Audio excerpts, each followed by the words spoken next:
Good morning, good afternoon, good evening, good whatever time of day it is. Thank you for tuning in to Conversations with Dr. Don. And the title of this evening's show is War and Peace. And I know of nobody in the world except our guest for this evening, Dr. Donohoe, who has the wherewithal to handle that sort of a subject. We've been chatting a bit before the camera started rolling, and before he started talking, I'm already blown away. Thanks for coming on again. Oh, it's always a pleasure.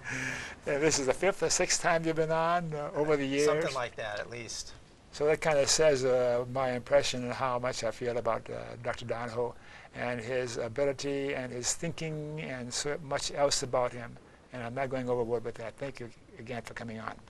And I'm still a little nervous when I have you on because my IQ is only about 10 points above the mean, and yours is 34 points above the mean. Oh, I don't know what my IQ is. I don't know if that's relevant. Hopefully I have wisdom more than intelligence. Of course, yeah. And that was my profession for a long time, guessing IQ and doing the instruments to check how accurate I was on guessing. That was pretty good. Yeah, my parents know. They never told me. Yeah, so War and Peace. Now, since you've been on a number of times before, and probably some viewers have not seen those earlier shows, I will still ask you some questions I've asked you before about who you are personally, so the viewers will have an idea where you're coming from when you talk about this things like war and peace, and even inner peace, if I may. So shall we start? Sure. I've asked you the same trick questions. I've got 3 different ones, but I'm going to ask you the one I've asked you before, because maybe you'll give me a surprise response this time. If I were to ask your best friend, who is Martin Donohoe, what would your best friend say Martin Donohoe is in the first person? Someone who's passionate about his family and passionate about trying to make the world a better place, I hope. Mm-hmm. Okay, I like that. And when and where were you born? I was born in Southern California. Southern California, yeah, one of those. 1963.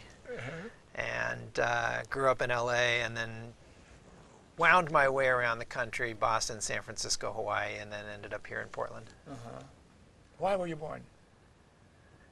Well, because my parents had intercourse without protection. You didn't give me that answer before. Never mind.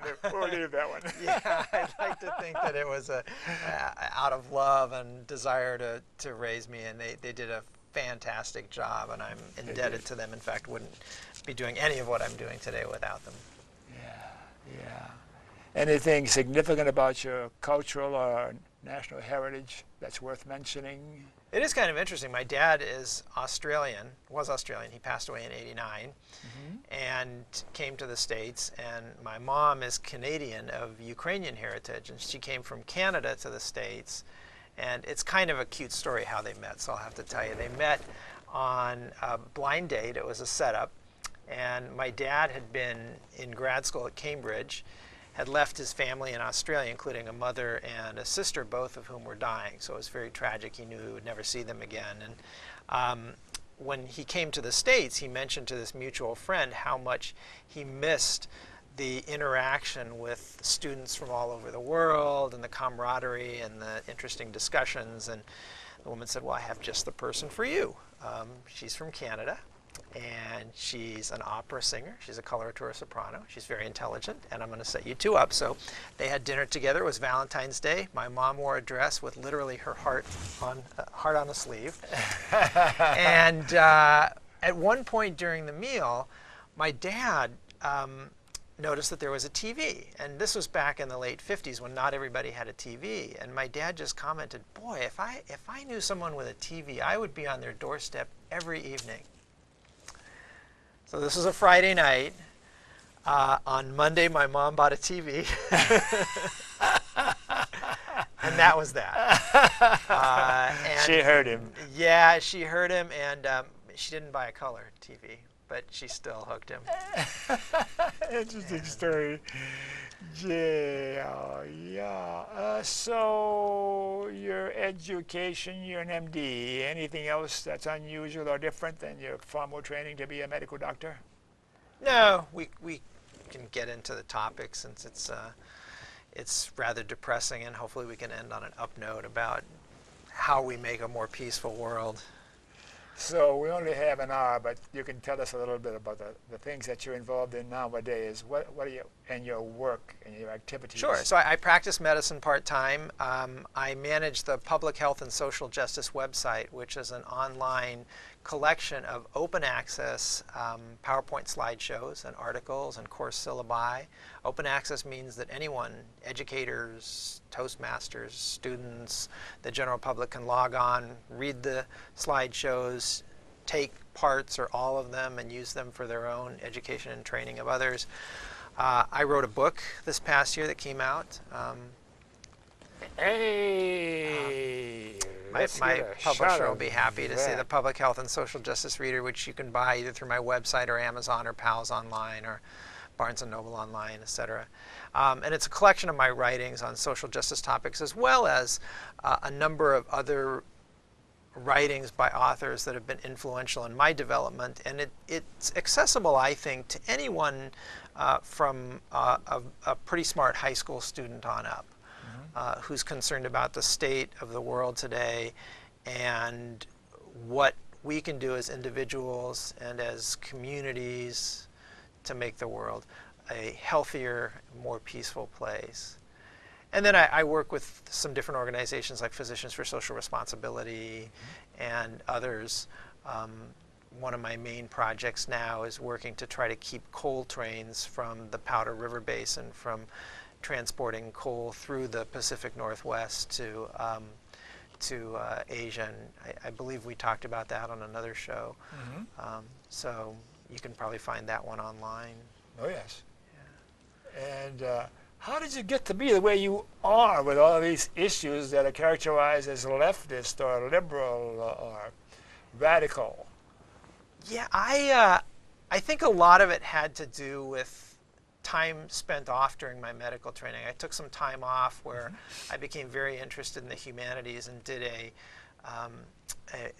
med school thesis on physician authors. I was looking at people like Keats and Chekhov and Somerset Maugham and William Carlos Williams, and realized that much of what they were writing about did not focus solely on the doctor-patient relationship, but also the relationship of physicians, patients, and others to society at large. And then I had the privilege between my residency and my fellowship of traveling around the country and working with the Indian Health Service, of working with a homeless medical care program, of doing some rural medicine, and came to discover that it was really the social, the cultural, the environmental, and the economic factors that define our world that have a tremendous effect on health and on illness.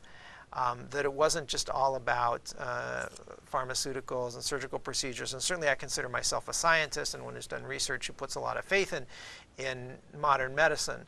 But I think there's been an underemphasis in education and training of physicians and other health professionals regarding those very important factors that determine how healthy we are as individuals and how healthy is the society in which we live. Social justice, where'd you get those tendencies from? Mom or dad or somebody else? Really both.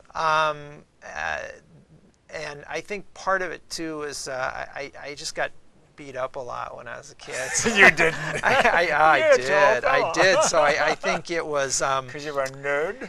Oh, I was a horrible nerd. My first day of junior high school, my father, who'd gone to Christian Brothers High School in Australia, gave me the gift, sort of passing on the baton of his briefcase.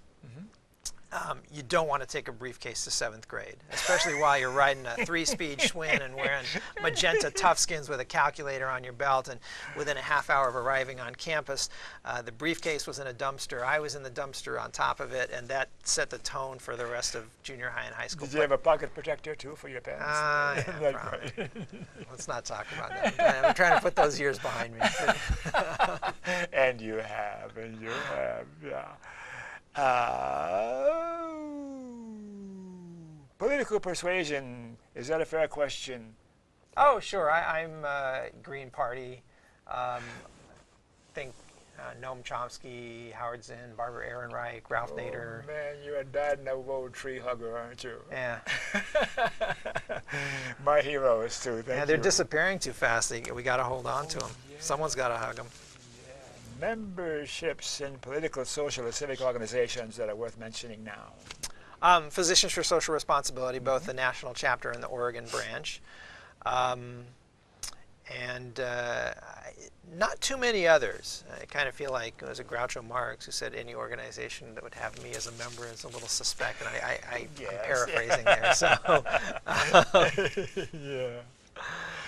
All right, moving along here. Persons from the past are alive today that you admire or admired or look up to. Any names come to mind for you? well, the ones I just mentioned, Chomsky, Barbara Ehrenreich, wonderful writer, Howard Zinn, whose People's History of the U.S. is such an important work and really changed my perspective on this country.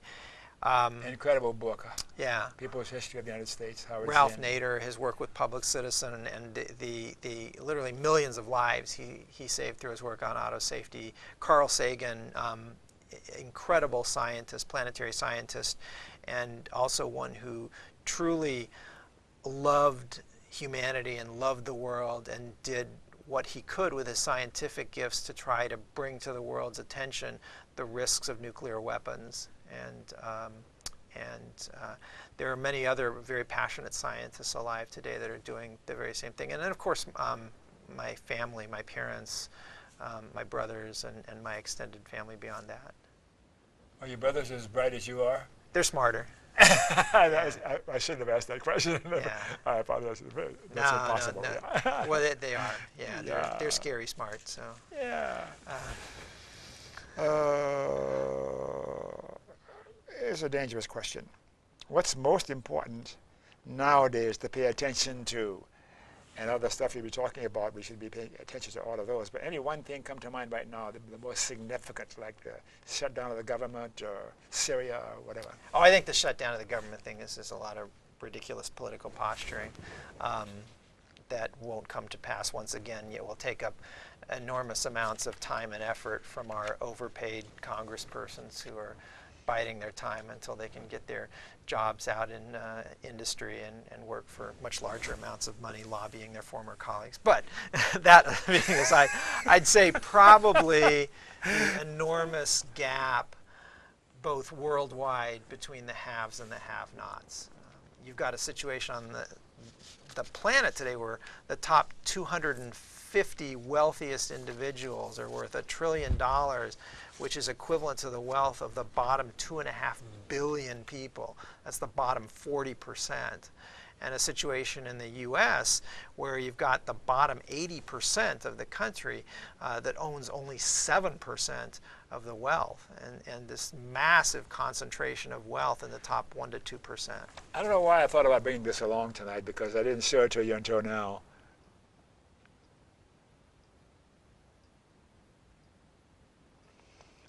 And this drives some conservatives that I meet in the supermarket bananas.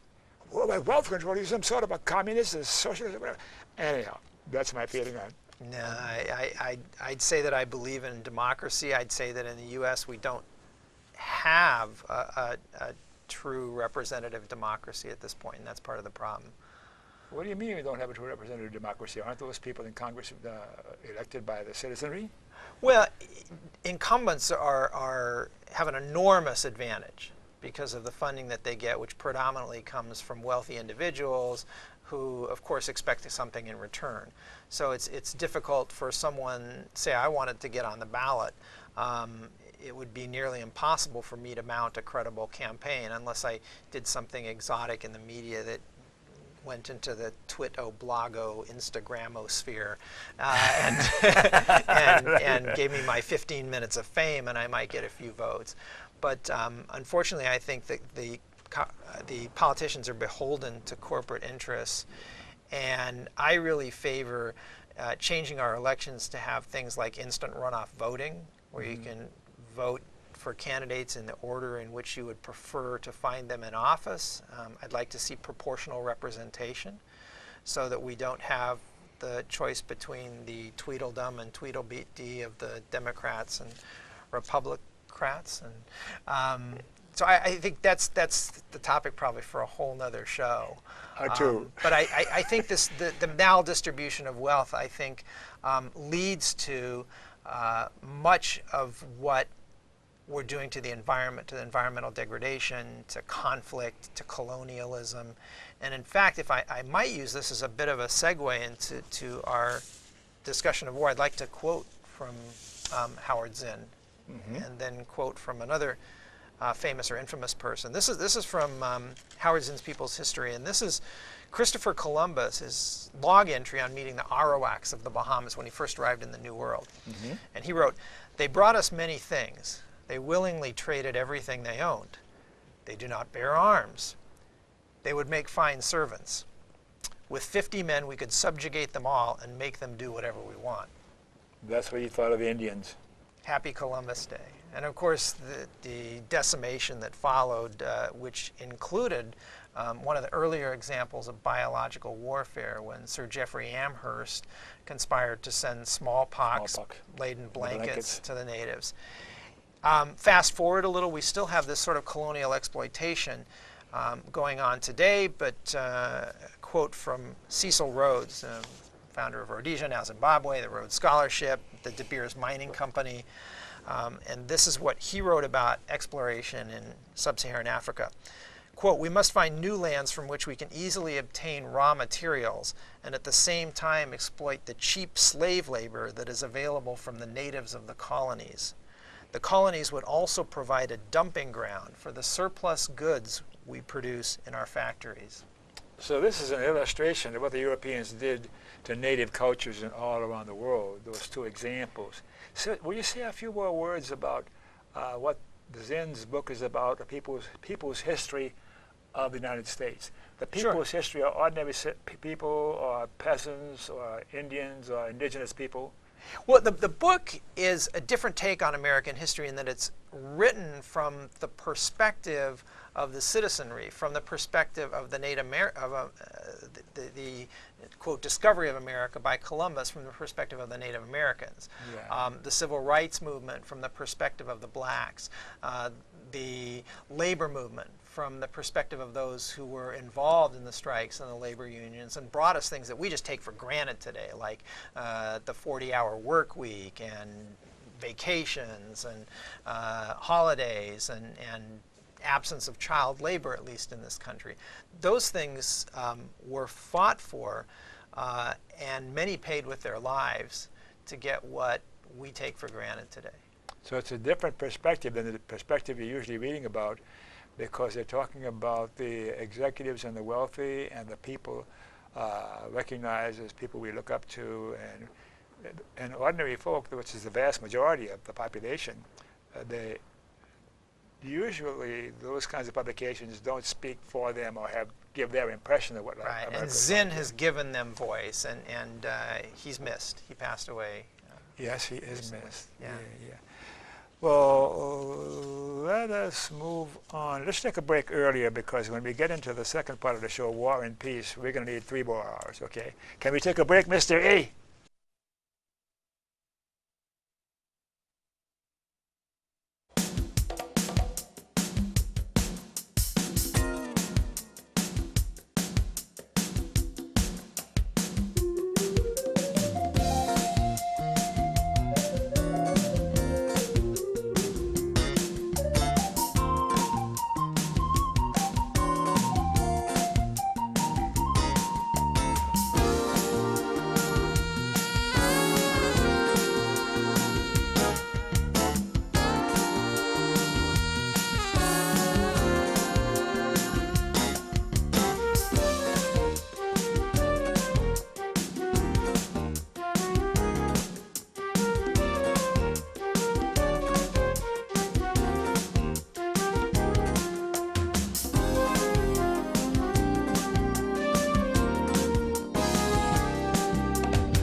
Yes, and I was telling Dr. Donohoe that my knee is almost perfect again.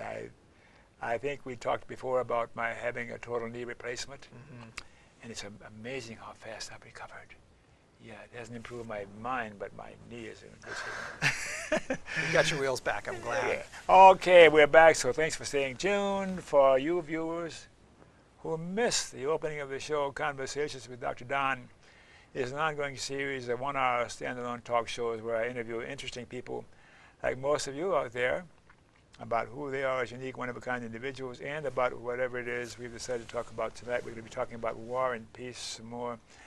And Dr. Donohoe is not an ordinary person, but he's going to be fun. And we were chatting at the break, and he said, we're going to need more than an hour for this subject, so if we need more than an hour, we'll take another hour later on, okay, and get going some more, because there's so much going on here. Yeah.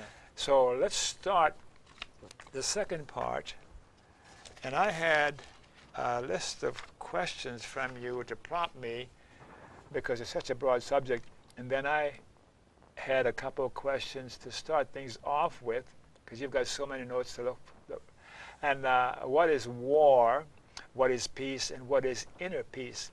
And those questions came up for me because I went to Wikipedia and did a little research myself. And war, everyone knows what war is about.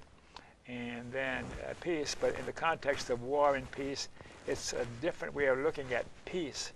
And somewhere in my material I was looking at last night, we talked about inner peace. And then I thought about the Bhutan happiness index. And inner peace provoked a lot of thoughts, so perhaps we'll touch on that a bit more. Any thoughts about those questions right now before we get into your material? Yeah, they're good and very complex questions. I think war is any sort of organized conflict between two tribes, parties, nations.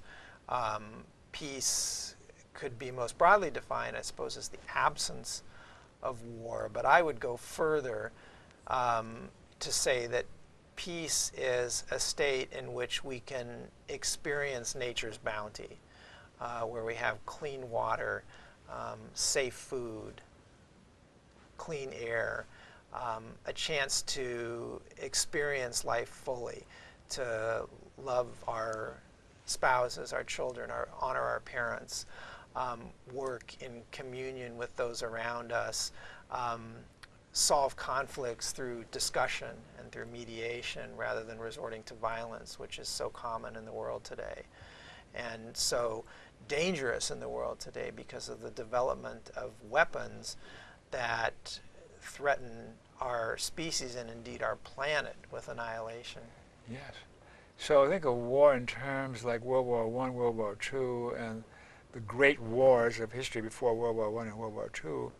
And then occasionally in the news I'll talk about gang warfare, and groups in a city who wage war on each other.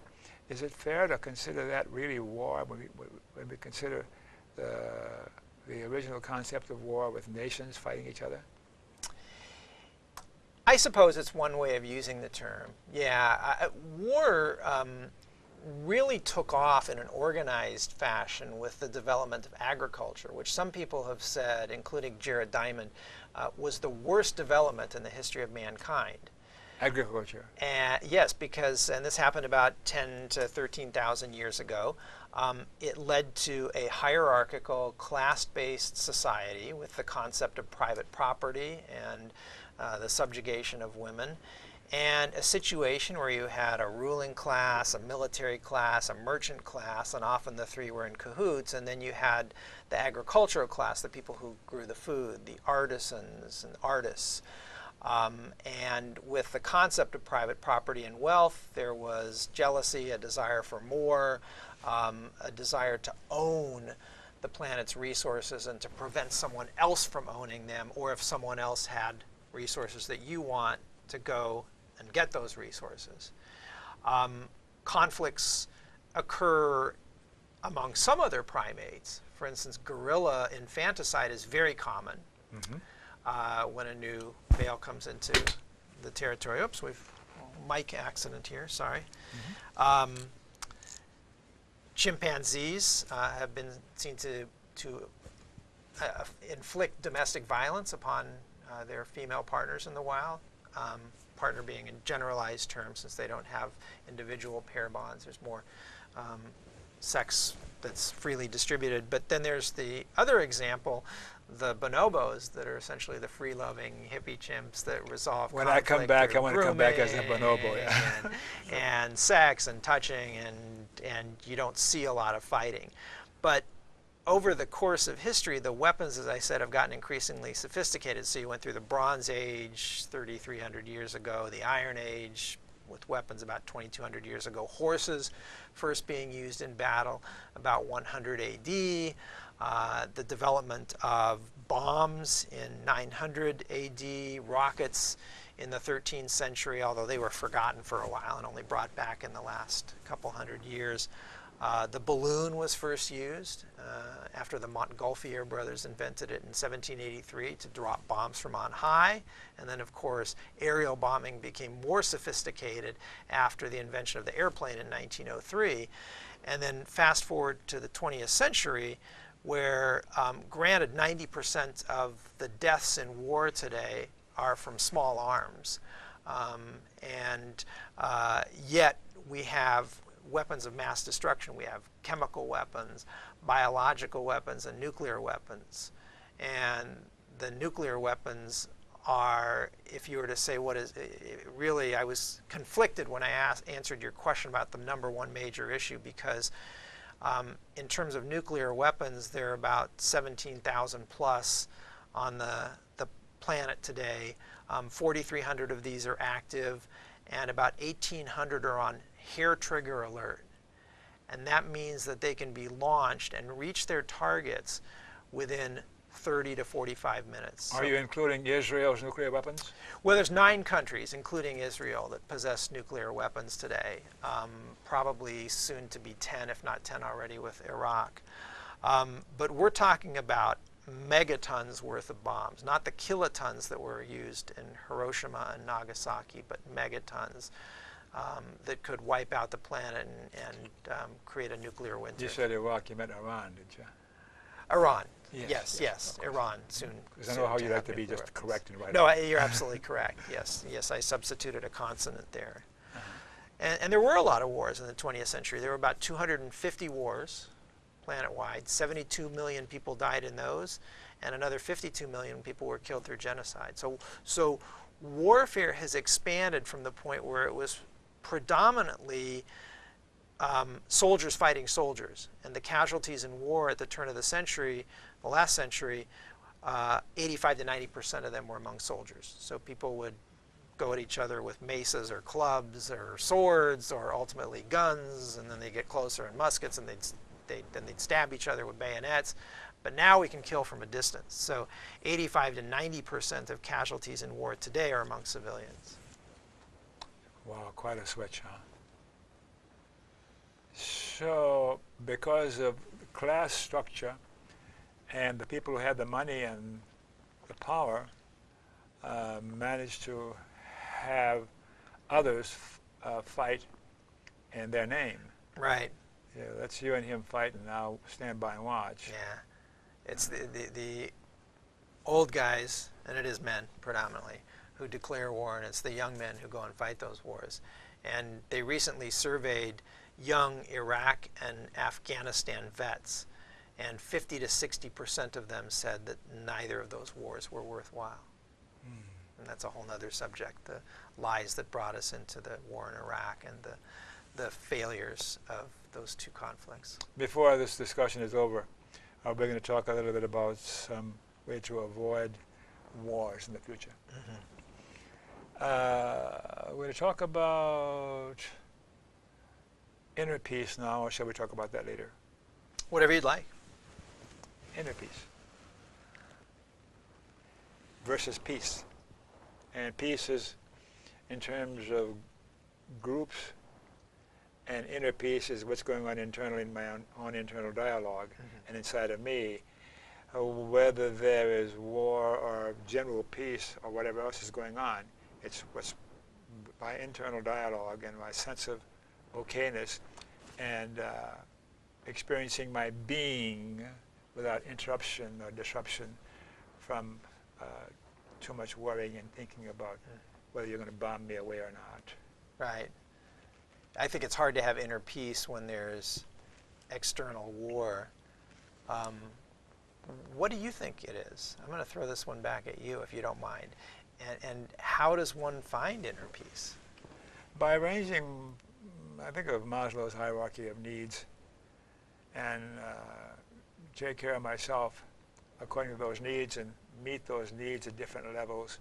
But if I spend my time, my waking time, experiencing my being in the moment and what's going on around me at the moment that I'm perceiving with my senses, rather than thinking about something in the future or some possibility or some danger, or how I'm going to take care of you later on because we had a fight yesterday, or wondering if I'm going to be foreclosed on, and wondering whether or not my children are going to be able to go to school. There's a whole number of things I can be preoccupied with, such that I don't have a sense of homeostasis or peace, or living in the moment and experiencing what my whole being is sensing, because humans are sensitive people. And I was in the gym this morning, and I made a little poster as a result of seeing this mom come in with her little 14, 15-month-old daughter. And as they came in the front door, a little toddler took off. And there was a gym all ahead of her, and she lost track of everything. This whole world out there, her little arms up in the air. Just the excitement. Yeah, and how precious is that? Yeah. But to achieve that state more often than not as a big person, as an adult, however long it lasts, versus being worried or concerned about things I shouldn't be concerned about, that's inner peace. Yeah, and it's really a gift to be able to have that sense of wonder, to just look at around you and say, what are the immense odds that over so many generations, out of the trillions of gametes, eggs and sperm that could have met here and there and there, the odds are infinitesimal that I even exist. And just praise the universe that I even exist. Isn't it amazing that these things exist? And I think the purpose of life is to find love and to show love, and to give it, have it reflected back to you. And it's difficult for people who live in crushing poverty, who are wondering where their next meal is going to be, who suffer from illness, who don't have health insurance in this country, who don't have clean water, which 1 billion people on the planet don't, who don't have sanitation like 3 billion people on the planet. It's difficult to be able to focus on that when you're trying to meet those basic needs. But for those of us that are blessed, especially in this country, with having, many of us at least, having those basic needs met, I think it's incumbent upon us to share that wealth, to share that joy, and to try to lift everybody up to a standard where we can all enjoy the amazing richness of life together. Inner peace. I just realized now when I was talking about the little toddler running in the gym, for at least a few moments, I was living in the moment, and I had a sense of inner peace. Yeah. But then this neocortex started operating again, and I started thinking and wondering and planning, and even if it wasn't planning on protecting myself from some threat, I wasn't available to experience that precious moment. And I like that word precious. My friend Cornel West likes to use that word a lot. Yeah. And I like to look back periodically when I take the time to do it and look at those moments that occurred to me sometime in the past month or day or hours, and relive them, however momentarily. And that gives me a sense of inner peace, to quiet the internal dialogue. I'm going to paraphrase Thoreau, but he said, what a miracle it would be if for just a moment we could see through someone else's eyes. Yeah. And I think you experienced that with this young child. I think if we were able to do that, there would be much less conflict in the world. But we got to figure out how to do something about Yeah, and those. I'm not saying I'm very good at it either. I'm looking at getting better at it each day. Yeah, I think that's the best we can do. Yeah. So let's move ahead to our subject of the evening as the time disappears really fast here. What are some quotes from historical figures and literature which capture the essence and futility of war? Some quotes from historical figures. Well, I think as I was preparing for tonight's session, I was thinking a lot about the role of women in warfare and the history of the subjugation of women planet-wide that still exists today. And this is all a lead-in to the Mother's Day poem, but I want to set the stage here. All right. So women have been considered the spoils of war for millennia. Think back to Helen of Troy or the rape of the Sabine women.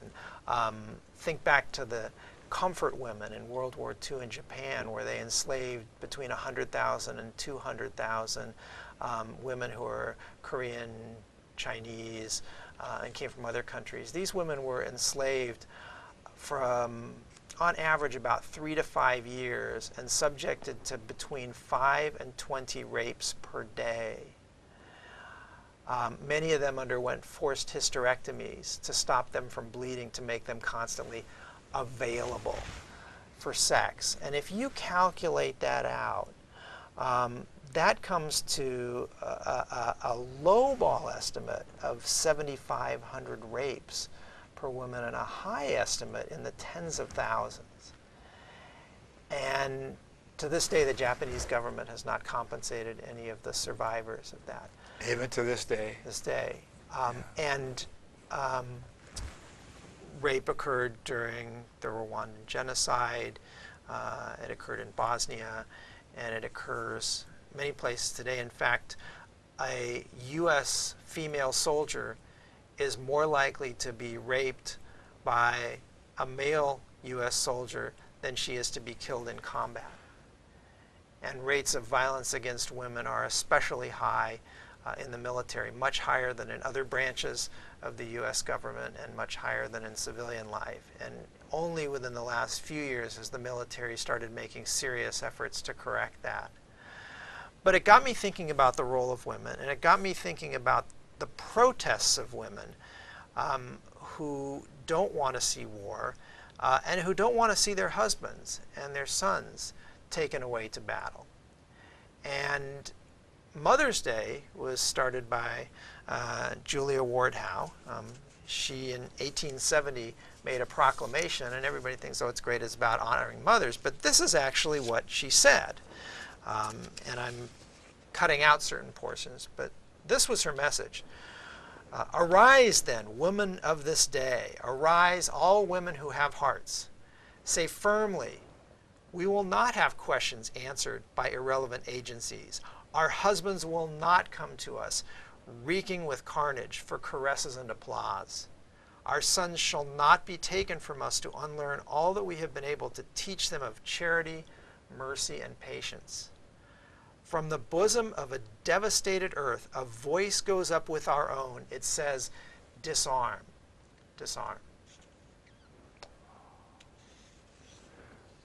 What is it about humankind that it seems like what men have been doing to women forever, it seems? You're right. And in this country today, women make 79 cents on the dollar. Worldwide, it's estimated that women do about 2/3 of the world's work, own about or earn about 10% of the world's income, and own about 1% of the world's property.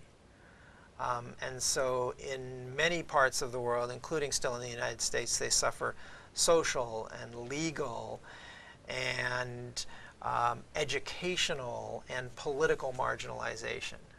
Now, there are certainly some female figures that have achieved positions of power that I don't... They've emulated male behavior. In many ways, yes. Perhaps too much testosterone and not enough oxytocin, not enough of the love hormone. But it's time for that to change, and it's not changing. The salary differential essentially hasn't changed over the last 20 or 30 years. What is it about the bonobos that have them behaving differently than this human species? Let's see if we can take a gene or two from the bonobo genomes and put it in the human beings, then we'd probably have a different life, huh? Well, yeah, I think it would be very different. I think people would be happier. There'd probably be a lot more STDs, but hopefully we'd find some way to get around that and to. We have vaccines for some now. We have vaccine for HPV, for instance, that's unfortunately still underutilized. That's the virus that causes cervical cancer, and it's recommended that all adolescent boys and girls get now. But we must keep working in that direction, not looking at how impossible it seems, because I look back in recent history that things seem utterly impossible, and we brought change that seemed impossible at the time. Yeah. Shall we move along to the next question? Sure. Provide an evolutionary perspective on violence and war. Have we talked about that? I think we've talked about that, yeah. What are the main factors contributing to contemporary human conflicts? We touched on that. I think we touched on that with history of warfare and weaponry, the economic costs of war. Oh, that's just true. Yeah, those are enormous. The global military budget today is $1.8 trillion. The U.S. is responsible for 34% of that. We outspend the next 5 countries combined. So we are also the largest arms dealer to the world. And by we, I mean U.S.-based corporations that are making a lot of money off of conflict. In fact, the arms merchants in the U.S., their profits went up 450% between 2002 and 2012.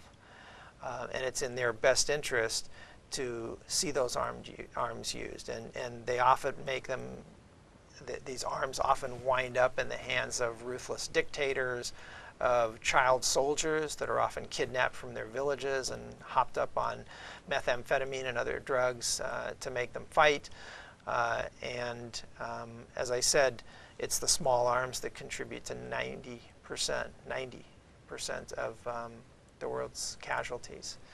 What countries have managed to avoid war for the most part? And a lot of countries have been dragged or drug into those kind of major conflicts, but were left to their own devices. They would not be warring against each other. I think of Scandinavian countries. Right.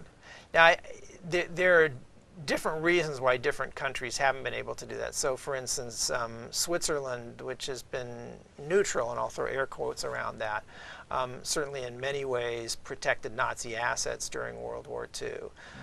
The Scandinavian countries have been able to avoid war and conflict, and part of the reason for that might be geographic. We might see them dragged more into conflicts, particularly in Norway now, as we see global warming melting the Arctic ice and exploration by the U.S. and Russia and Canada and Norway and other countries that are going to be battling for those resources. I can say, though, that far and away the U.S. has been an aggressor in its history, and in fact we have deployed troops in the history of this country 277 times. And today we have about 730 bases worldwide in 69 different countries. This is 69 foreign countries. sources. And that would be, for those countries, as if, say, Japan said, we want to have a naval base in San Francisco. Okay with you? I think we would say no. We have invaded a number of different countries in the 20th century, and really none of them has ended up turning into a functioning democracy. Places like Cuba and Guatemala and Indonesia and Nicaragua and El Salvador and Iraq and Afghanistan, these have all been failures, and a conservative estimate of the number killed by these U.S. troop deployments and invasions just in the 20th century is about 8 million individuals. We've also, unfortunately, been very standoffish when it comes to cooperation in world affairs. And so we tend not to sign on to any of the major international treaties. We don't recognize decisions of the World Court. We don't recognize the International Criminal Court. And some of these treaties are really no-brainers. So they do include treaties like the Climate Change Treaty or the Convention on the Elimination of Discrimination Against Women, but also treaties like the Convention for the Suppression of Traffic in Persons, which is designed basically to combat slavery and interstate, internation child prostitution, or the Convention on Disabilities, or the Cluster Munitions Ban, or the Landmines Ban, or a Comprehensive Nuclear Test Ban Treaty, or things that that one would think we would be a better global citizen and be a signatory to. And unfortunately, we've left ourselves out of the picture, which I think has harmed us internationally. And the fact that we do arm so much of the world has created a feeling amongst those who suffer from life's indignities that the U.S. is responsible, because in many ways we are. You can look at the pieces of the bomb that explode in Palestine and elsewhere, and they equate that with hatred of the U.S., and this is what helps to breed terrorists. And so it's not that the terrorists hate our freedoms, as I think Bush the Lesser said after 9/11. There are other countries with freedoms, Norway, Sweden, Australia, Canada, and you don't see Al-Qaeda saying we must bomb Switzerland because they have universal health care and they have free elections. No, it's the United States, and I think a lot of that is because our position internationally. And it would be nice to see our military and other resources and our foreign aid going to build schools, build hospitals, create wells for safe water, going in and helping countries achieve free elections, et cetera. American exceptionalism, and history shows that empires have come and gone, and the American empire is starting to wane, I think, and some of my conservative friends in my discussion groups get very upset with me when I talk about the empire waning, or even talk about American exceptionalism. But there's a more fundamental question. How successful are they going to be over time to have some effect on humans' tendency to wage war? Mm-hmm. Well, I think it's like Athens versus Sparta. Sparta being more like we don't have much left to comment on with respect to that civilization. You look at ancient Greek, the monuments, the great literature that came out of it. Yeah. I think Martin Luther King summarized the state of our nation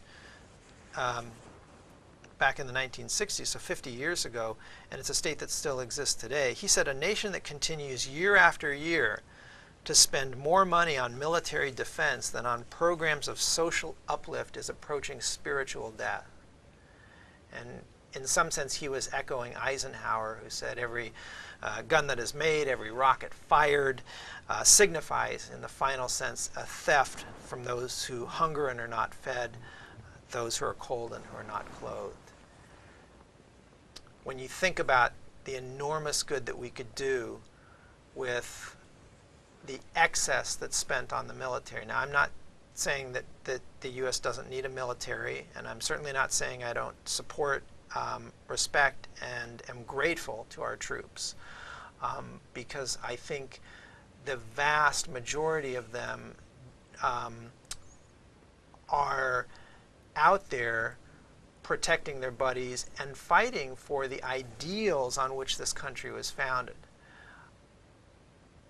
But not the reality. But the reality is that the missions and the interventions that they're sent on don't reflect those ideals as placed in the Declaration of Independence, the Constitution, etc.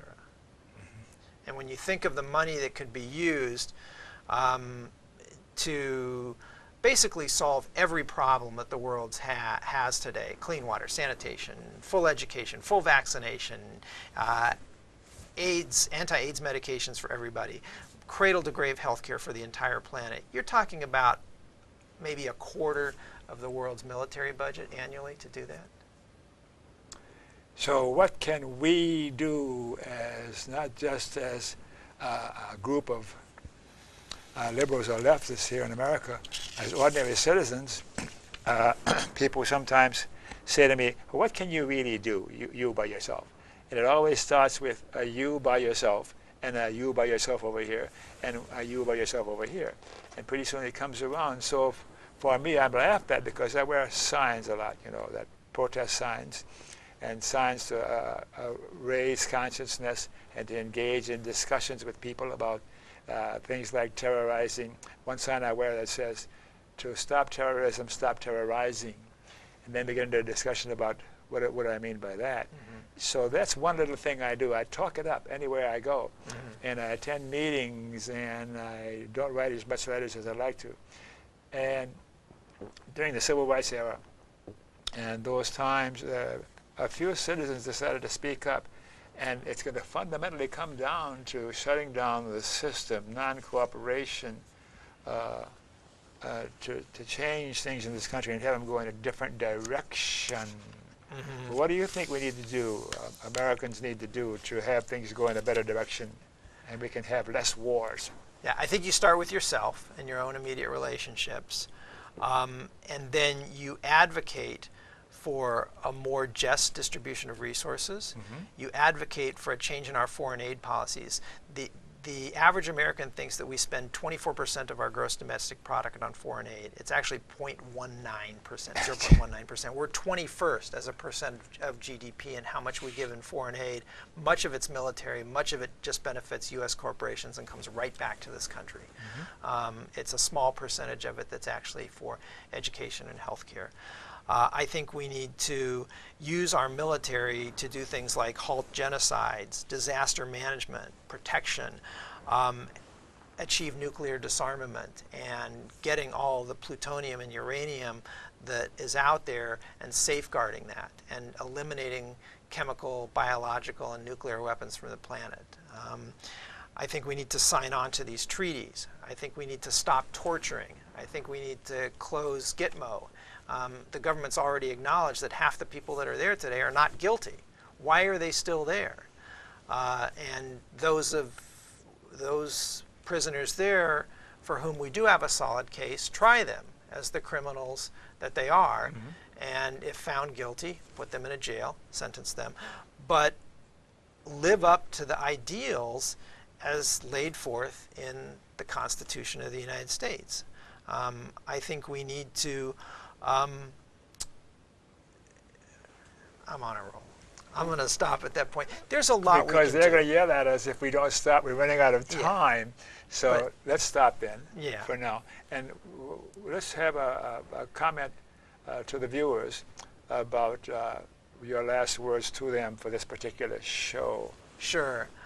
I always go back to the importance of speaking up for those who don't necessarily have a voice. And I like to quote, this is from Pastor Niemöller, who was a Nazi sympathizer but ultimately changed his opinion, and for that ended up Pastor Martin Niemöller. being sentenced to death and died in the gas chambers. And you can substitute any marginalized group for the ones that I'm going to name in this quote from his poem, which is called First They Came for the Jews.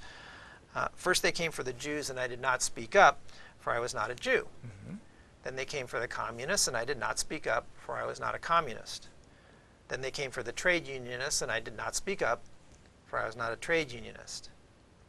And then they came for me, and there was no one left to speak for me. So we've got to speak up, and we're going to have to stop now. I hope that was the last. I think I remember. I think that's one of my it. favorite pieces. Yeah. So thanks for watching. I'm so glad you tuned in to watch Dr. Donohoe again, and he'll be on again because he's terrific. I love that you're here. And he's going to be talking to the humanists on Sunday morning here in Portland. And he's just in demand all over the place for what he talks about. So let's have a few PSAs, Mr. E, Mr. Ellery Director. To get my show's local broadcast schedule, go to my website, www.donbam.com, and click on Present Day Activities. Another PSA, get my shows on the web. Go to my website again and click on Favorite Links. And the ACLU, the American Civil Liberties Union. Without the ACLU, our civil liberties would be really down the tubes, worse than they are right now. Another PSA, do we have time for one? To get my shows broadcast by the stations, that's your local public access station. Go to www.pegmedia.org and follow the instructions. End corporate personhood. The Supreme Court decision is devastating. To end corporate personhood, go to www.movetoamend.org and follow the instructions there. Thanks for watching. And remember, KFC. No, not that KFC, Dr. Don's KFC. Be kind, friendly, and charitable. Be kind, be friendly, and be charitable. Like Dr. Donohoe. Thanks again for watching. Good night.